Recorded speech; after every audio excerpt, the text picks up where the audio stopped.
Hello, and welcome to Slay Tuned again, where today I'll be talking about another murder mystery video during Spooktober, where I do a video every single day, hopefully related to Halloween or something spooky-esque.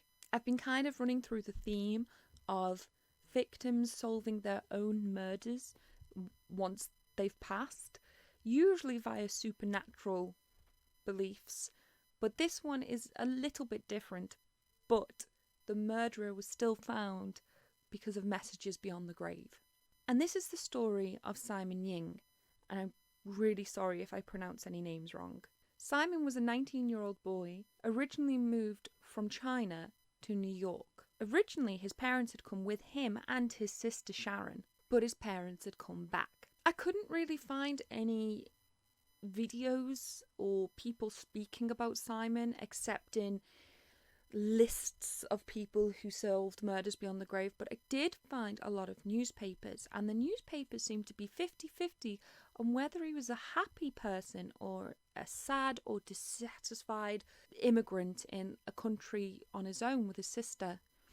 And maybe it was a bit of both. Maybe originally he may have felt a bit lonely being in a different country. I temporarily lived in Europe, so it's not even that different to me. And the language barrier terrified me while I was in France, and it really affected my mental health. And that was just for a month. I don't even know how it must feel to go to a different country and then your parents leave. It would horrify me. I think it would traumatize me, especially at 19, even if he was living with his 21-year-old sister. But apparently she was out a lot, so I think it is safe to confirm he was very lonely. The other main piece of evidence for this is that he started a blog, which can still be found on the internet on things like Wayback Machine and whatnot. It was pretty much an internet diary. He would write very mundane things, how he felt, what he had done. He talked a lot about his studying. He was really excited about a new Star Wars game coming out. I think it was the Lego Star Wars game. He had his interests and he was very passionate about them.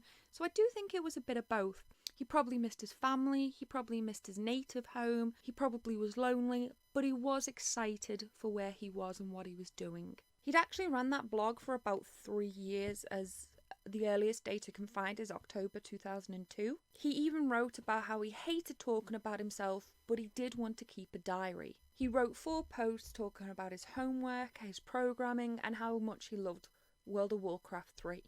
And then he kind of forgot about the blog for 3 years. Those were the years where he moved to New York, his mum moved back, he was getting very lonely. It says his sister was never home before 10 p.m, but it never says why.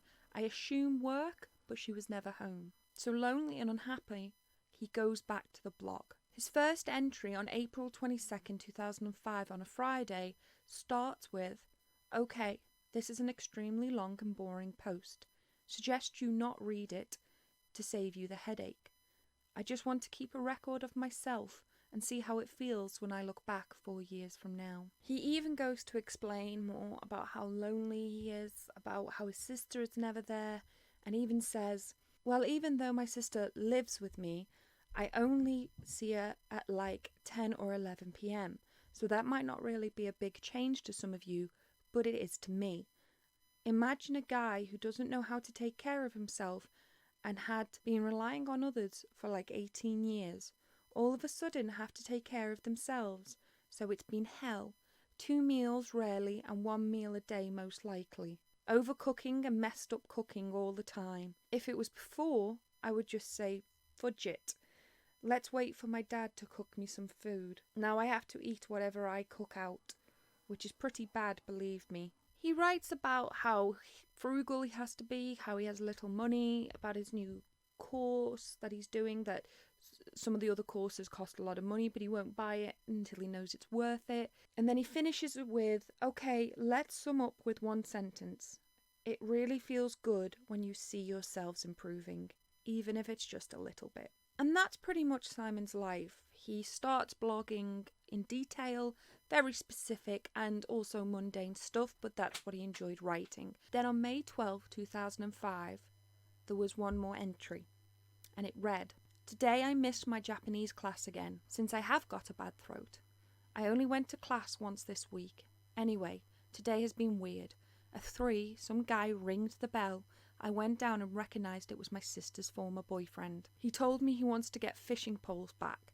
I told him to wait downstairs while I get them for him. While I was searching them, he is already in the house. He is still here right now, smoking, walking all around the house with his shoes on, which, by the way, I just washed the floor 2 days ago. Hopefully he will leave soon. At first, this seems like a pretty mundane thing to write and no one would think twice about it. But later that day, Simon and Sharon were found dead in that home. They had no leads, no witnesses, and no suspects. This could have very easily been a cold case if it wasn't for this blog entry placing Sharon's ex there.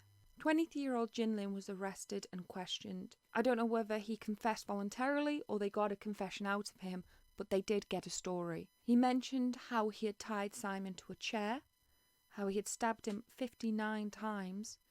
Sharon came home during this event.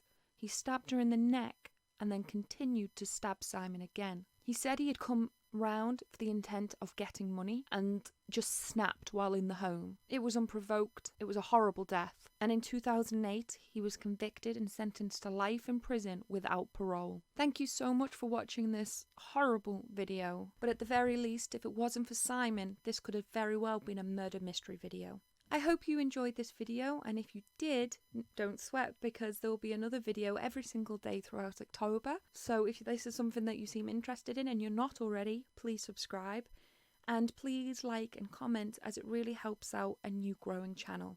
Thank you so much for watching and I'll see you tomorrow. Bye!